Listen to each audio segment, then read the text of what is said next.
आज हम लोग एक केस स्टडी करेंगे और आपको बताएंगे कि कैसे केस शीट पढ़ी जाती है।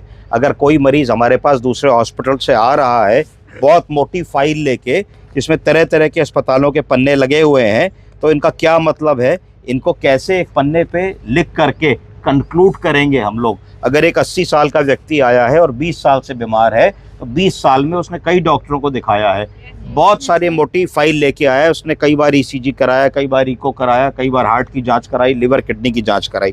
तो क्या नाम है आपका? माय नेम इज बीनू देवी। पकड़िए इसको, देखिए, पढ़ने की कोशिश कीजिए ऊपर से।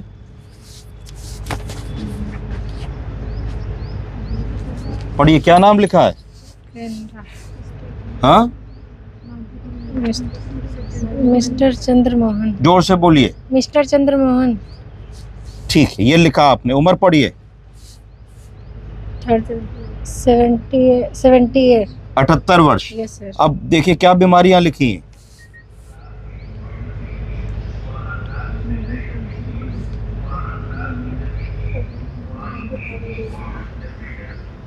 आप हेल्प करेंगी? पढ़िए, क्या बीमारियां लिखी? हाइपोथायराइडेशन लिखा है। हाँ, हाइपोथायराइडेशन।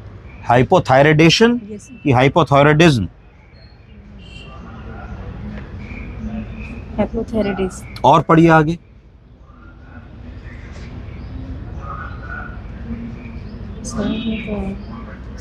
सर समझ में नहीं आ रहा है जी सर, इसीलिए नहीं पढ़ पा रहा। देखिए, ये समराइज अब मैं करता हूं आपके लिए।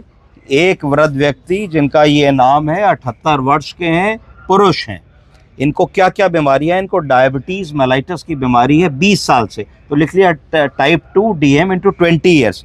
फिर जब जिसको 20 साल से डायबिटीज़ होगी और अनकंट्रोल्ड होगी, तो उसमें कुछ और प्रॉब्लम्स आ जाएंगी। जैसे इस मरीज में ब्लड यूरिया सीरम क्रिएटिनिन बढ़ा आया। यूरिया, ब्लड यूरिया पढ़िए, कितना लिखा है?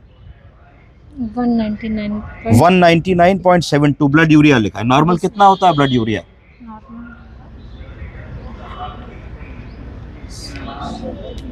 0 से 40, तो इनका 4 गुना बढ़ा है। क्रिएटिनिन कितना लिखा है इसमें? 5.25। नॉर्मल क्रिएटिनिन कितना होता है? 0.7 से 1.1।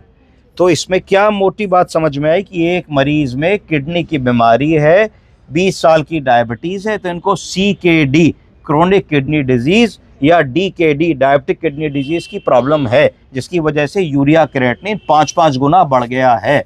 ये एक मुख्य प्रॉब्लम समझ में आई। फिर हमने देखा आगे क्या लिखा है। लिखा है CAD। CAD का मतलब क्या होता है? Coronary artery disease. Coronary artery disease का मतलब क्या है? हार्ट की बीमारी।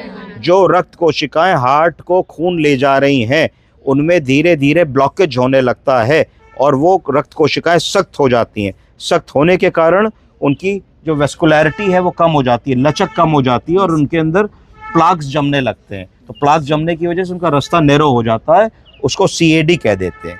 रिसेंटली किसी अस्पताल में एडमिट हुए थे, वहाँ 4 दिन इनका इलाज चला, उस इलाज के रिकॉर्ड उपलब्ध नहीं है। तो ये चीज़ लिखना बहुत ज़रूरी है कि साहब हमारे आने से पहले 4 दिन कहीं और भर्ती थे, क्या दवा चली उसका पता नहीं। हम लोगों ने इनकी जब जांच की तो पता लगा हीमोग्लोबिन 5 ग्राम है। कितना है? 5 ग्राम। तो सडनली दिमाग में बात आई कि भाई किडनी का मरीज है, इसका हीमोग्लोबिन कम है, 5 से भी कम है, तो 1 ब्लड या 2 ब्लड ट्रांसफ्यूजन करना पड़ेगा। तो पहली चीज़ हम लोगों ने लिखी कि arrange for 1 unit of blood transfusion. Blood को आजकल PRBC लिखते हैं। क्या लिखते हैं? PRBC का फुल फॉर्म क्या है? आप लोग कहाँ से आए? किस ईयर के बच्चे हैं? फर्स्ट ईयर के, तभी अभी उतना आइडिया नहीं है। PRBC का मतलब है पैक्ड रेड ब्लड सेल। बोलिए, खून चढ़ाते हैं, खून को आजकल PRBC कहते हैं। तो एक PRBC लगाया। अब क्या चीज़ इसमें इम्पॉर्टेंट है कि PRBC जब हम लगाएंगे तो उससे पहले हमको लेसिक्स लगाना ज़रूरी है। क्यों, कोई बताएगा?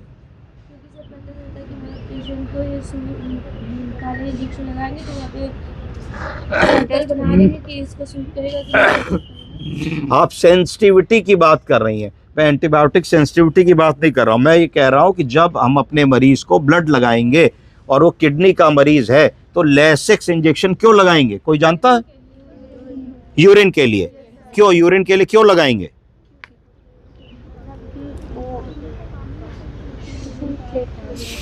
मैं बताता हूँ, है इसलिए लगाएंगे क्योंकि मरीज की किडनी कमजोर है। जिसकी किडनी कमजोर होती है इसका मतलब है किडनी कम पेशाब बनाएगी। जब कम पेशाब बनाएगी तो शरीर में सूजन आएगी। अगर हम किसी को ब्लड देने वाले हैं तो ब्लड का मतलब है कि हम मरीज के सिस्टम पे अतिरिक्त भार डालने वाले हैं। 400 ml 330 ml ब्लड देके, तो अगर हम ब्लड दे रहे हैं तो हम सुनिश्चित कर लेंगे कि उतने ही वॉल्यूम को हम पहले पेशाब से निकाल लें। तो हमने उसको लेसिक्स लगाया तो उसको 300-400 ml यूरिन हो गया। तो जो 300-400 ml ब्लड देने वाले हैं उतना वॉल्यूम हमने पहले ही डिप्लीट कर लिया, निकाल लिया, तो मरीज को वॉल्यूम ओवरलोड नहीं होगा। क्या नहीं होगा? वरना उसकी सांस फूल जाएगी। इसलिए लेसिक्स लगाएंगे। फिर क्योंकि बुजुर्ग हैं, कमजोर हैं, बार बार पेशाब जाना पड़ेगा, गिर पड़ेंगे, तो हमने कहा कि हम इस दौरान उनको एक मेल कैथ लगा देंगे। क्या लगा देंगे? मेल कैथ क्या होता है? Urine bag. तो बैग हो गया जो लटकता है। दो तरीके से आप पेशाब को ले सकते हो, एक अंदर वाला कैथेटर डाल के जिसको फॉलीज कैथेटर कहते हैं, और एक मेल कैथ जो ऊपर से लगा देते हो। इस केस में हम ऊपर से लगाएंगे क्योंकि हमें पेशाब कितना हुआ ये नहीं नापना है, हमें ये हेल्प करनी है कि वो बार बार यूरिन के लिए जाएंगे तो परेशानी ना हो। तो इस प्रक्रिया में 4-6 घंटे के दौरान हमने उनको एक मेल कैथ लगा दिया। उसके बाद फिर हमको क्या देखना है कि हमारे डायबिटीज़ के मरीज़ हैं, तो हमने कहा भाई हम चाहते हैं कि कम से कम 4 बार इनकी शुगर चेक हो और हर बार शुगर स्लाइडिंग स्केल से चेक करके इंसुलिन लगाई जाए। हमारा ये टारगेट है कि हम अपने मरीज की शुगर को हर समय 150 के नीचे रखें। कितनी रखें? 150 के नीचे। कोई बताएगा फास्टिंग शुगर कितनी होती है? 70 से 100, बिल्कुल सही। और रैंडम कितनी होती है? 150 के अंदर। तो हमें अस्पताल में अगर कोई मरीज भर्ती है तो उसकी शुगर को 150 के नीचे कंट्रोल रखना है। तो उसके लिए हम नाश्ते से पहले शुगर करेंगे, लंच से पहले शुगर करेंगे, शाम की चाय से पहले शुगर करेंगे और डिनर से पहले शुगर करेंगे। और स्लाइडिंग स्केल के फार्मूले से जो मैं आपको अगली बार बताऊंगा उसको 2, 4, 6 यूनिट इंसुलिन लगाएंगे जिससे कि उसकी शुगर मेंटेन रहे। इतना हमने लिखा। फिर हमने लिखा कि नो आईवी फ्लूइड्स, ऐसे मरीज को फ्लूइड नहीं दे सकते। एक दिमाग में होता है मरीज आया अस्पताल में तो 2 बोतल चढ़ा दो। जैसे ही आप इसको 2 बोतल चढ़ाएंगे इसकी सांस फूल जाएगी और ये एलवीएफ में चला जाएगा, गलत हो जाएगा, ऑक्सीजन की जरूरत पड़ने लगेगी। तो नो आईवी फ्लूइड। तो ये सब आपको एज नर्सिंग स्टूडेंट्स पढ़ना आना चाहिए। उसके बाद हमने लिखा एनकरेज ओरल इनटेक। लिटाओ इसको, जमीन पे लिटाओ, धूप में लिटाओ, जमीन पे लिटा दो, तुरंत लिटा दो। उठा लो, हाथ से पकड़ो, उधर ले जाओ, आगे ले जाओ, बेड पे लिटाओ, जमीन पे लिटा दो या उधर अंदर वार्ड में ले जाओ, चेयर पे नहीं, लिटा दो उसको, वार्ड में ले जाओ। उसके बाद फिर हमने लिखा कि इसमें एनकरेज ओरल इंटेक। डॉक्टर साहब से कब देखें, ओरल इंटेक एनकरेज करना है। ओरल इंटेक एनकरेज करने का मतलब ये होता है कि मुंह से देना है। तो मुंह से तुमने निश्चित किया कि 1 लीटर दिन भर में देना है। उसमें दाल, चावल, सब्जी, रोटी, पानी, दवा के साथ पानी सब मिला के 1 लीटर हो गया। और फिर तुमने साथ में लिखा कि फ्लूइड रेस्ट्रिक्शन भी करना है। फ्लूइड रेस्ट्रिक्शन का मतलब हो गया कि सब मिला के 1.25 लीटर से ज़्यादा दिन भर में ना जाए, किडनी का मरीज है। उसके बाद फिर तुमने लिखा कि यूरिन आउटपुट को मॉनिटर भी करना है। क्या करना है? मॉनिटर भी करना है। तो इससे क्या होगा कि तुमको ये पता लगेगा कि तुमने अपने मरीज को अगर दिन भर में 1 लीटर दिया तो यूरिन आउटपुट कितना निकला। अगर तुमने 1 लीटर दिया और पेशाब 300 हुआ तो इसका मतलब 700 ml पेशाब मरीज ने रिटेन कर लिया। तो ये अच्छी बात नहीं, क्योंकि अगर 700 ml पेशाब रोज रिटेन करेगा तो 3 दिन में 2100 हो जाएगा, उसका 2 किलो वजन बढ़ जाएगा, चेहरे पे और पैरों पे सूजन आ जाएगी। तो ये मॉनिटरिंग इंपॉर्टेंट है हम लोगों को। फिर हमने देखा कि इनकी ढेरों दवाएं चल रही हैं मरीज में, जो आपके यहाँ दूसरे कहीं अस्पताल से आया है, तो आपने खटाखट सारी दवाएं लिख ली।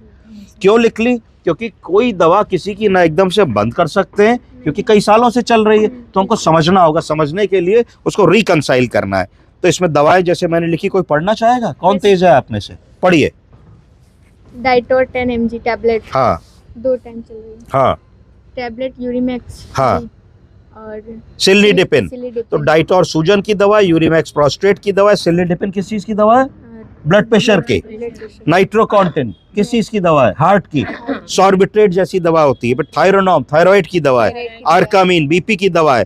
अब आप ध्यान दें तो ये सारी वो दवाएं हैं जो किडनी फ्रेंडली हैं। कैसी है? Kidney friendly. दवाएं कई प्रकार की होती हैं। जो किडनी का मरीज है उसको वही दवा दे सकते हैं जो किडनी को नुकसान ना करे, तो किडनी फ्रेंडली ड्रग्स है। फिर फॉलिक एसिड दे रहे हैं, विटामिन डी दे रहे हैं, एरिथ्रोपोएटिनिन का इंजेक्शन दे रहे हैं, क्योंकि किडनी के मरीज में हीमोग्लोबिन बनने के लिए एरिथ्रोपोएटिनिन की कमी हो जाती है, तो इसलिए एरिथ्रोपोएटिनिन दे रहे हैं। कैल्शियम दे रहे हैं, एक विटामिन डी दे रहे हैं, एक प्री प्रोबायोटिक दे रहे हैं, इकोस्प्रिन और एटोरवास्टैटिन दे रहे हैं कि ऐसा ना हो कि कोई कोरोनरी आर्टरी डिजीज है तो हार्ट अटैक या ब्रेन अटैक ना हो, इसकी वजह से दे रहे हैं। एक एंटीबायोटिक हम लोगों ने शुरू की है।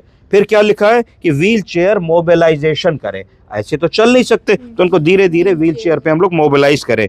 फिर जब वो संभव हो फिर वॉक विद सपोर्ट, सपोर्ट देके उठाना बिठाना चलाना शुरू करें, और चेस्ट एंड लिम्फ फिजियोथेरेपी करें। क्या करें?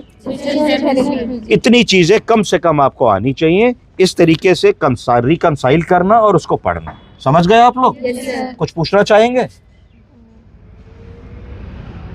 सर वो जो आप बता रहे थे कि खाना देना है इतना 150 लीटर इतना देना है, फिर इसके बाद यूरिन आपने बताया कि अगर 300 हो रही तो ये गलत है, तो कितनी होनी चाहिए?